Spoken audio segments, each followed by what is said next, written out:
ನಿನಗೆ ನಾನೀಗ ಬೆರಳಿಂದ ಕದಲಿಸಬೇಕು ಅಂದ್ರೆ ಶಕ್ತಿ ಬೇಕು.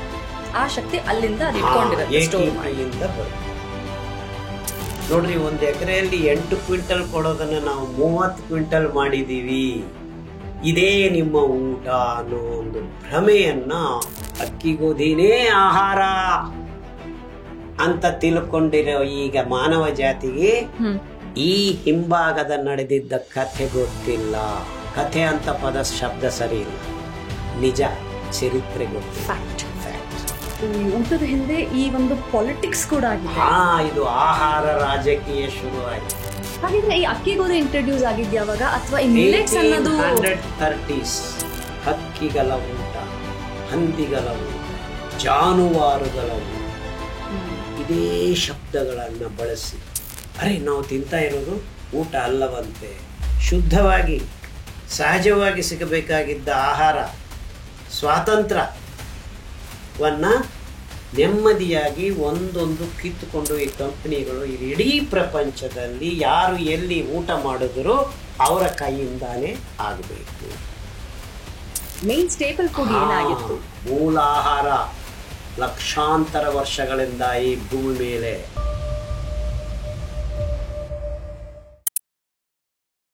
ವೈಜ್ಞಾನಿಕವಾಗಿ ಅಕ್ಕಿ ಗೋಧಿಯನ್ನ C3 ಗ್ರಾಸಸ್ ಅಂತಾರೆ. C3 ಅಂದ್ರೆ ಅದೇನ್ ಕ್ಯಾಟಗರಿ? ಅದು ಹೇಳ್ತೀನಿ.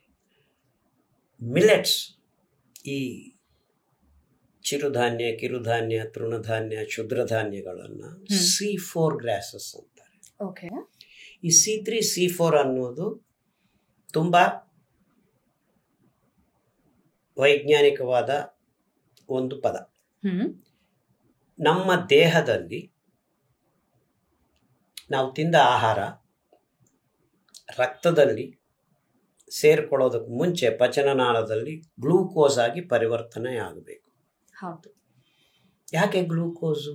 ಇಡೀ ಭೂಮಂಡಲದಲ್ಲಿ ಪ್ರತಿಯೊಂದು ಜೀವಿ ಶಕ್ತಿಯನ್ನು ಪಡೆಯಬೇಕು ಅಂದರೆ ಗ್ಲೂಕೋಸನ್ನು ಭಸ್ಮ ಮಾಡಿ ಇಂಗಾಲಾಮ್ಲವನ್ನು ಬಿಡಬೇಕು. ಅದರಿಂದ ಬರ್ತಕ್ಕಂಥ ಆ ಅದ್ಭುತವಾದ ರಾಸಾಯನಿಕ ಶಕ್ತಿಯನ್ನು ಜೀವ ರಾಸಾಯನಿಕ ಶಕ್ತಿಯಾಗಿ ATP ಅಂತಾರೆ, ಅಡಿನೋಸೈನ್ ಟ್ರೈಫಾಸ್ಫೇಟ್. ಇದು ನಮ್ಮ ದೇಹದಲ್ಲಿ ಇರುವ ಒಂದು ಜೀವಂತ ಬ್ಯಾಟರಿ, ಶಕ್ತಿ ಸಮುಚ್ಚ, ಅದನ್ನು ಹಿಡ್ಕೊಳ್ಳೋ ಒಂದು ಪರಮಾಣು, ಜೀವ ಪರಮಾಣು, ಬಯೋಲಾಜಿಕಲ್ ಮಾಲಿಕ್ಯೂಲ್, ATP ಅಂತಾರೆ. ನಿನಗೆ ನಾನೀಗ ಬೆರಳಿಂಗ ಕದಲಿಸಬೇಕು ಅಂದ್ರೆ ಶಕ್ತಿ ಬೇಕು. ಆ ಶಕ್ತಿ ಅಲ್ಲಿಂದ ಅದು ಇಟ್ಕೊಂಡಿರುತ್ತೆ, ಸ್ಟೋರ್ ಮಾಡಿ. ATPಯಿಂದ ಬರುತ್ತೆ. ನಿಮ್ಮ ಮಸಲ್ಗೆ ಕೊಡತಕ್ಕಂಥ ಎನರ್ಜಿ. ಅಲ್ಲಿಗೆ ಆ ATP ಎಲ್ಲಿಂದ ಬಂತು? ಗ್ಲೂಕೋಸನ್ನು ನಾವು ಭಸ್ಮ ಮಾಡಿದಾಗ ಬಿಡುಗಡೆ ಆಗ್ತಾ ಇದ್ದ ಎನರ್ಜಿಯನ್ನು ಇದರಲ್ಲಿ ಟ್ರ್ಯಾಪ್ ಮಾಡಿ ಇಟ್ಕೊಳ್ತೀವಿ. ಗ್ಲೂಕೋಸ್ಗೆ ಎಲ್ಲಿಂದ ಬಂತು ಎನರ್ಜಿ? ಗ್ಲೂಕೋಸನ್ನು ತಯಾರು ಮಾಡಿಕೊಳ್ಳೋದಕ್ಕೆ ಪ್ರತಿಯೊಂದು ಪತ್ರಹರಿತ್ತಿನಲ್ಲಿ ಇಂಗಾಲಾಮ್ಲವನ್ನು ಹೀರಿಕೊಂಡು ನೀರನ್ನ ವಿಚ್ಛೇದ ಮಾಡೋದಕ್ಕೆ ಸೂರ್ಯಶಕ್ತಿ ಗ್ರಹಣದಿಂದ ನೀರು ವಿಚ್ಛೇದನ ಆಗ್ತಾ ಇದ್ದಾಗ ಆ ಶಕ್ತಿಯನ್ನ ಇಂಗಾಲಾಮ್ಲ ಜೊತೆಗೆ ಅನುಸಂಧಾನ ಮಾಡಿ ಗ್ಲೂಕೋಸನ್ನು ತಯಾರು ಮಾಡೋದನ್ನ ದ್ಯುತಿ ಸಂಶ್ಲೇಷಣ ಕ್ರಿಯೆ ಅಂತೀವಿ. ಅಂದ್ರೆ ಅದನ್ನ ಈಸಿ ಲ್ಯಾಂಗ್ವೇಜ್ ಅಲ್ಲಿ ಹೇಳ್ಬೇಕಂದ್ರೆ ದ್ಯುತಿ ಸಂಶ್ಲೇಷಣ ಕ್ರಿಯೆ, ಅಂದ್ರೆ ಕಿರಣಜನ್ಯ ಸಂಯೋಗ ಕ್ರಿಯೆನು ಅಂತಾರೆ. ಫೋಟೋಸಿಂಥಸಿಸ್ ಅಂತಾರೆ ಇಂಗ್ಲಿಷ್. ಸಿಂಪಲ್. ಎಸ್. ನೋಡ್ರಿ, ನಮ್ಮ ದುರದೃಷ್ಟ ಕನ್ನಡದಲ್ಲಿ ನಾವು ಪದಗಳನ್ನ ಹೇಳಿದ್ರೆ ನಂಗೆ ಕಷ್ಟ ಆಗಿದೆ. ಕೆಮಿಸ್ಟ್ರಿ ಕ್ಲಾಸ್ ಅಲ್ಲಿ ಕೂತ ಹಾಗಿತ್ತು, ಅದು ಕನ್ನಡ ಮೀಡಿಯಂ ಕೆಮಿಸ್ಟ್ರಿ ಕ್ಲಾಸ್ ಅಲ್ಲಿ. ಅದು ಕರೆಕ್ಟ್ ಆಗಿ ಹೇಳಿದ್ದೀರಾ. ಈಗ ಏನಾಗಿದೆ, ದ್ಯುತಿ ಸಂಶ್ಲೇಷಣ ಕ್ರಿಯೆ ಅಂದ್ರೆ ನಾವು ಕಿರಣಗಳನ್ನ ಸೂರ್ಯನಿಂದ ಬರ್ತಕ್ಕಂತ ಶಕ್ತಿಯುತವಾದ ಕಿರಣಗಳಲ್ಲಿದ್ದ ಶಕ್ತಿಯನ್ನ ನೀರನ್ನ ವಿಚ್ಛೇದನ ಮಾಡೋದಕ್ಕೆ ಬಳಸಿಕೊಂಡು, ಯಾವುದು ಪತ್ರ ಹರಿತ್ತು, chlorophyll in the green leaves, ಅದನ್ನ ಇಂಗಾಲಾಮ್ಲ ಜೊತೆಗೆ ಸೇರಿಸುತ್ತೆ. ಆ ಎನರ್ಜಿಯನ್ನು ಸೇರಿಸೋವಾಗ ನಿಮಗೆ ಕಾರ್ಬನ್ ಡೈಆಕ್ಸೈಡ್ ಆ ಥರ 6 ಕಾರ್ಬನ್ ಯೂನಿಟ್ಗಳನ್ನ ಆಕ್ಸಿಜನ್ ಅನ್ನು ತೆಗೆದು ಹೈಡ್ರೋಜನ್ ಅನ್ನ ಸೇರಿಸ್ಕೊಂಡು ಬರುತ್ತೆ. ಆ ರೀತಿ ಗ್ಲೂಕೋಸ್ ಅನ್ನ ತಯಾರು ಮಾಡುತ್ತೆ. ಬಟ್ ಮೊದಲು 3 ಯೂನಿಟ್ಸ್ ಅನ್ನ ಆಲ್ರೆಡಿ ರೆಡಿ ಮಾಡ್ಕೊಂಡಿರುತ್ತೆ ಈ ಸೈಕಲ್ ಅಲ್ಲಿ, ಅದನ್ನ C3 ಅಂತಾರೆ. Okay, now I get the answer. C3, C4 ಏನು ಅನ್ನೋದು. ಸೊ C4 ಅನ್ನೋದು ಆಕ್ಸಾಲೋ ಅಸಿಟಿಕ್ ಆಸಿಡ್ ಅಂತಾರೆ. C3 ಅನ್ನೋದು ಪೈರುವಿಕ್ ಆಸಿಡ್ ಅಂತಾರೆ. ಓಕೆ. ಸೊ ಅಕ್ಕಿ ಗೋಧಿಯಲ್ಲಿ ದ್ಯುತಿ ಸಂಶ್ಲೇಷಣ ಕ್ರಿಯೆ ಫೋಟೋಸಿಂಥಸಿಸ್ C3 ಫೋಟೋಸಿಂಥಸಿಸ್ ಅಂತಾರೆ. ಓಕೆ. ಇಲ್ಲಿ C4 ಫೋಟೋಸಿಂಥಸಿಸ್ ಅಂತಾರೆ. ಎಲ್ಲಿ C4 ಗ್ರಾಸಸ್ ನಮ್ಮ ಮಿಲೆಟ್ಸ್ ಅಲ್ಲಿ. ವ್ಯತ್ಯಾಸ ಏನು? ಇಲ್ಲಿ 4 ಕಾರ್ಬನ್ ಡೈಆಕ್ಸೈಡ್ಗಳನ್ನ ಆಲ್ರೆಡಿ ಇಳಿಸಿಕೊಂಡು ಹೈಡ್ರೋಜನ್ ಅನ್ನ ಸೇರಿಸಿಕೊಂಡು ಎನರ್ಜಿಯನ್ನ ಪ್ಯಾಕ್ ಮಾಡಿಕೊಂಡು ರೆಡಿ ಇದೆ. ಇನ್ನು 2 ಕಾರ್ಬನ್ ಡೈಆಕ್ಸೈಡ್ ಅನ್ನ ಸೇರಿಸೋದ್ರಿಂದ ನಮ್ಮ ಮಿಲೆಟ್ಸ್ ಅಲ್ಲಿ ಗ್ಲೂಕೋಸ್ ರೆಡಿ ಆಗುತ್ತೆ. ಇಲ್ಲಿ 3 ಯೂನಿಟ್ ಅನ್ನ ಸೇರಿಸಬೇಕು. ಪೈರುವಿಕ್ ಆಸಿಡ್ C3 ಗ್ರಾಸಸ್. ಸೊ ಅಕ್ಕಿ ಗೋಧಿಗೆ ಎಕ್ಸ್ಟ್ರಾ ಕೆಲಸ ಇದೆ. ಆ ಎಕ್ಸ್ಟ್ರಾ ಕೆಲಸಕ್ಕೋಸ್ಕರ ನೀರು ಕೊಟ್ರೆ ಎಕ್ಸ್ಟ್ರಾ ರೆಡಿ ಮಾಡುತ್ತೆ ಆಕ್ಸಾಲೋ ಅಸಿಟಿಕ್ ಆಸಿಡ್. ಅದಕ್ಕೆ ನೀವು ಅಕ್ಕಿ ಆದ್ರೂ ಗೋಧಿ ಆದ್ರೂ ಮಿಲೆಟ್ಸ್ ಆದ್ರೂ ಸಹಜವಾಗಿದ್ರೆ 8 ಕ್ವಿಂಟಲ್ ಬರೋದು. ಆದ್ರೆ ಅಕ್ಕಿ ಗೋಧಿಗೆ ನೀರು ಜಾಸ್ತಿ ಕೊಟ್ರೆ ಆಕ್ಸಾಲೋ ಅಸಿಟಿಕ್ ಆಸಿಡ್ ಅನ್ನು ಹೆಚ್ಚಾಗಿ ಮಾಡುತ್ತೆ, ಗ್ಲೂಕೋಸ್ ಹೆಚ್ಚಾಗುತ್ತೆ. ಹಾಗಾಗಿ ಡಯಾಬಿಟಿಸ್ ಅಕ್ಕಿ ತಿನ್ಬೇಡಿ. ಆಮೇಲೆ ಬರೋಣ ರೋಗದ ಬಗ್ಗೆ. ಈಗ ತಯಾರು ಮಾಡೋದೇ ತಿಳ್ಕೊಳ್ಳೋಣ ಸರಿಯಾಗಿ. C3 ಇಂದ ಅಕ್ಕಿ ರೆಡಿ ಮಾಡೋದಕ್ಕೆ ನೀರು ಬೇಕು. ಸೊ ನಾನು ನೀರು ಕೊಟ್ರೆ ಇಳುವರಿ ಜಾಸ್ತಿ ಮಾಡಬಹುದು. ಇದನ್ನ ನಾನೇ ಗ್ರೀನ್ ರೆವಲ್ಯೂಷನ್ ಅಂತ ಕಾನ್ಸೆಪ್ಟ್ ಅಲ್ಲಿ ನೋಡ್ರಿ, 1 ಎಕರೆಯಲ್ಲಿ 8 ಕ್ವಿಂಟಲ್ ಕೊಡೋದನ್ನ ನಾವು 30 ಕ್ವಿಂಟಲ್ ಮಾಡಿದೀವಿ.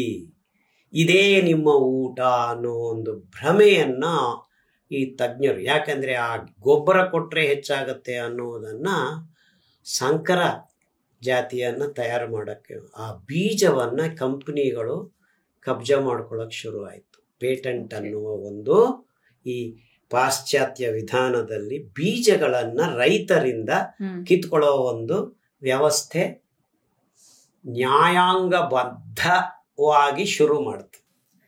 ಈ ಊಟದ ಹಿಂದೆ ಈ ಒಂದು ಪಾಲಿಟಿಕ್ಸ್ ಕೂಡ ಆಗಿದೆ. ಇದು ಆಹಾರ ರಾಜಕೀಯ ಶುರು ಆಯ್ತು.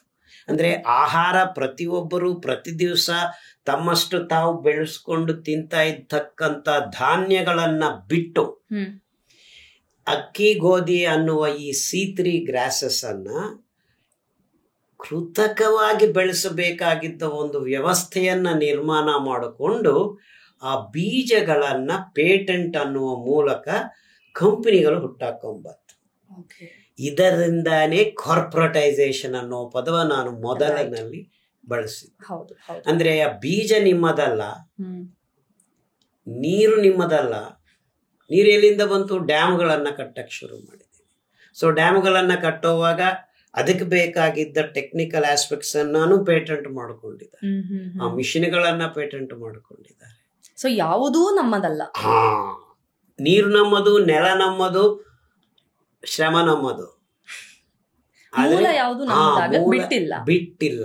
ಈ ಕಾರ್ಪೊರೇಟೈಸೇಷನ್, ಡ್ಯಾಮ್ ಬಿಲ್ಡಿಂಗ್, ಅದನ್ನ ಪಂಪ್ ಮಾಡೋದು, ಇವೆಲ್ಲ ಪೇಟೆಂಟೈಸೇಷನ್ ಆಗಿದೆ. ಅಂದ್ರೆ ಈ ಟೆಕ್ನಾಲಜಿ ಓರಿಯೆಂಟೆಡ್ ಇವನ್ನೆಲ್ಲ ನಾವು ಬಳಸ್ಕೊಳ್ತಾ ಇರೋದ್ರಿಂದ ನಮ್ಮ ದುಡ್ಡೆಲ್ಲ ಈ ಕಂಪನಿಗಳಿಗೆ ಹೋಗ್ತದೆ. ಅಂದ್ರೆ ನೀವು ಒಂದು ತುತ್ತು ತಿಂತಾ ಇದ್ರೆ ಅಂದ್ರೆ ಅದರಲ್ಲಿ 38% ಪೈಸಾ ಈ ಕಂಪನಿಗಳು ಮಾಡ್ಕೋತಾ ಇವೆ. ನೋಡ್ರಿ ಹೆಂಗೆ ಸಾರ್ವಜನಿಕರಿಗೆ ಶುದ್ಧವಾಗಿ ಸಹಜವಾಗಿ ಸಿಗಬೇಕಾಗಿದ್ದ ಆಹಾರ ಸ್ವಾತಂತ್ರ್ಯವನ್ನ ನೆಮ್ಮದಿಯಾಗಿ ಒಂದೊಂದು ಕಿತ್ತುಕೊಂಡು ಈ ಕಂಪನಿಗಳು ಈಗ ಇಡೀ ಪ್ರಪಂಚದಲ್ಲಿ ಯಾರು ಎಲ್ಲಿ ಊಟ ಮಾಡಿದ್ರು ಅವರ ಕೈಯಿಂದಾನೇ ಆಗಬೇಕು. This is the politics of technology. Okay, ಇದೆಲ್ಲ ಕೃತಕವಾಗಿ ಬಂದಿದ್ದು ನಮ್ಮ ಅಜ್ಜಿಯವರೆಗೂ ಅವರು ಕೂಡ ಒಳ್ಳೇದನ್ನ ತಿಂದಿಲ್ಲ ಅನ್ನೋದಾದ್ರೆ, ಇಲ್ಲ ಅವರು ಈ ಬದಲಾವಣಾ ವ್ಯವಸ್ಥೆಯಲ್ಲಿ ಜೀವನ ಮಾಡಿದ್ದವರು. ಅದು ಪೂರ್ತಿ ಅಲ್ಲೂ ಇಲ್ಲ. ಓಕೆ, ನೀವು ನಿಮ್ಮ ಅಜ್ಜಿ ಅಜ್ಜ ಅಂದ್ರು, ನಾನು ಇನ್ನೊಂದು 2-3 ತಲೆಮಾರುಗಳ ಹಿಂದಕ್ಕೆ ಹೋದ್ರೆ ಅವಾಗ ಶುದ್ಧವಾದ ವಾತಾವರಣ. ಹಾಗಿದ್ರೆ ಈ ಅಕ್ಕಿ ಗೋಧಿ ಇಂಟ್ರೊಡ್ಯೂಸ್ ಆಗಿದ್ ಯಾವಾಗ? ಅಥವಾ ಈ ಮಿಲೆಟ್ಸ್ ಅನ್ನೋದು 1830s ಅಷ್ಟೇ. ಅದಕ್ಕೆ ಮುಂಚೆ ಅಕ್ಕಿ ಗೋಧಿ ಇರ್ಲಿಲ್ಲ ಅಂತ ನಾನು ಹೇಳ್ತಾ ಇಲ್ಲ, ಇತ್ತು. ಆದ್ರೂ ಎಲ್ಲೋ ಒಂದು ಕಡೆ ಇಲ್ಲಿ ಅಲ್ಲಿ ಮಾತ್ರ ಇತ್ತು. ಹಾಗಿದ್ರೆ ಮೇನ್ ಸ್ಟೇಪಲ್ ಫುಡ್ ಏನಾಗಿತ್ತು? ಮೂಲ ಆಹಾರ ಲಕ್ಷಾಂತರ ವರ್ಷಗಳಿಂದ ಈ ಭೂಮಿ ಮೇಲೆ C4 ಗ್ರಾಸಸ್, ಮಿಲೆಟ್ಸ್.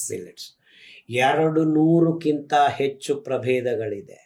ಅಂದ್ರೆ 200ಕ್ಕಿಂತ ಹೆಚ್ಚು ಧಾನ್ಯಗಳಿವೆ. ಮಿಲೆಟ್ಸ್ ಒಂದೊಂದಾಗಿ ಕಂತುವಾರಿ ಈ ಕಂಪನಿಗಳು ಪ್ರತಿಯೊಂದು ದೇಶದಲ್ಲಿ ಸಿಗ್ತಾ ಇರ್ತಕ್ಕಂಥ ಈ ಅದ್ಭುತ ಮೂಲಧಾನ್ಯಗಳನ್ನ ಕಡೆಗೆಣಿಸಿ ಇದು ಪ್ರಿಮಿಟಿವ್ ಫುಡ್, ಕೋರ್ಸ್ ಗ್ರೈನ್ಸ್, ಹಕ್ಕಿಗಳ ಊಟ, ಹಂದಿಗಳ ಊಟ, ಜಾನುವಾರುಗಳ ಊಟ, ಇದೇ ಶಬ್ದಗಳನ್ನ ಬಳಸಿ ತಮ್ಮಷ್ಟಕ್ಕೆ ತಾವು ಬೆಳೆಸಿಕೊಂಡು ತಮ್ಮ ಮನೆ ಹಿಂದೆ ಕೂತ್ಕೊಂಡು ಅಡಿಗೆ ಮಾಡಿಕೊಂಡು ತಿಂತಾ ಇದ್ದಿದ್ದ ಜನರನ್ನೆಲ್ಲರನ್ನು ಭ್ರಮೆಯಲ್ಲಿ ಮುಳುಗಿಸಿ, ಅರೆ ನಾವು ತಿಂತಾ ಇರೋದು ಊಟ ಅಲ್ಲವಂತೆ, ಅಕ್ಕಿ ಗೋಧಿನೇ ಆಹಾರ ಅಂತ ತಿಳ್ಕೊಂಡಿರೋ ಈಗ ಮಾನವ ಜಾತಿಗೆ ಈ ಹಿಂಭಾಗದ ನಡೆದಿದ್ದ ಕಥೆ ಗೊತ್ತಿಲ್ಲ. ಕಥೆ ಅಂತ ಪದ ಶಬ್ದ ಸರಿ ಇಲ್ಲ, ನಿಜ, ಚರಿತ್ರೆ ಗೊತ್ತಿಲ್ಲ. Fact. This is the reality.